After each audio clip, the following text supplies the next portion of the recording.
उपराष्ट्रपति जगदीप धनखड़ के इस्तीफे पर संसद में मचा बवाल। संसद छोड़ विदेश दौरे पर भागे मोदी। संसद का मानसून सत्र चल रहा है। सत्र के दूसरे दिन आज भी सदन में जमकर हंगामा हुआ। इससे पहले सोमवार को संसद के इस सत्र की शुरुआत हंगामेदार रही। सत्र शुरू होते ही विपक्ष ने जोरदार हंगामा किया। तख्तियां लेकर नारेबाजी करते हुए विपक्षी सांसदों ने ऑपरेशन सिंदूर पर सदन में चर्चा कराने की मांग की। वहीं देर शाम उपराष्ट्रपति जगदीप धनखड़ के इस्तीफे से सियासी घमासान तेज हो गया।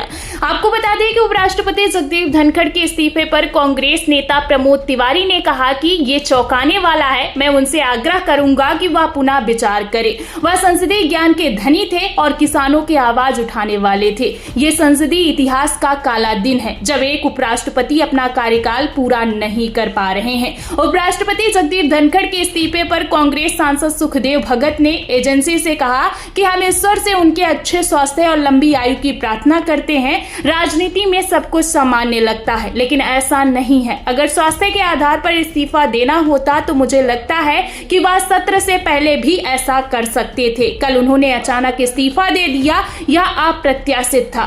कल केंद्रीय मंत्री जेपी नड्डा ने कहा कि मैं जो भी कहूंगा वह रिकॉर्ड में जाएगा। तो क्या आप उपराष्ट्रपति को निर्देश देंगे? दूसरी बात, कल बिजनेस एडवाइजरी कमेटी की बैठक थी। संसदीय कार्य मंत्री गायब हो जाते हैं, जेपी नड्डा भी गायब हो जाते हैं। इसलिए मैंने कहा है कि स्क्रिप्ट पहले ही लिखी जा चुकी थी। अब स्क्रिप्ट किसने लिखी, क्यों लिखी, ये बहुत बड़ा सवाल है। गौरतलब है कि रमेश ने प्रधानमंत्री के ब्रिटेन और मालदीव के प्रस्तावित दौरों पर भी सवाल उठाए हैं और कटाक्ष करते हुए कहा है कि 48 घंटे बाद सुपर प्रीमियम फ्रीक्वेंट फ्लायर प्रधानमंत्री एक और विदेशी दौरे पर निकल पड़ेंगे। मणिपुर की जनता के पास निराश होने की एक और वजह होगी। आपको बता दें कि उपराष्ट्रपति जगदीप धनखड़ ने अपने पद से सोमवार को इस्तीफा दे दिया। राष्ट्रपति द्रौपदी मुर्मू को भेजे इस्तीफे में धनखड़ ने कहा कि मैं तुरंत प्रभाव से पद छोड़ रहा हूं। उन्होंने इसकी वजह सेहत को प्राथमिकता देना और चिकित्सीय सलाह का पालन करना बताया है।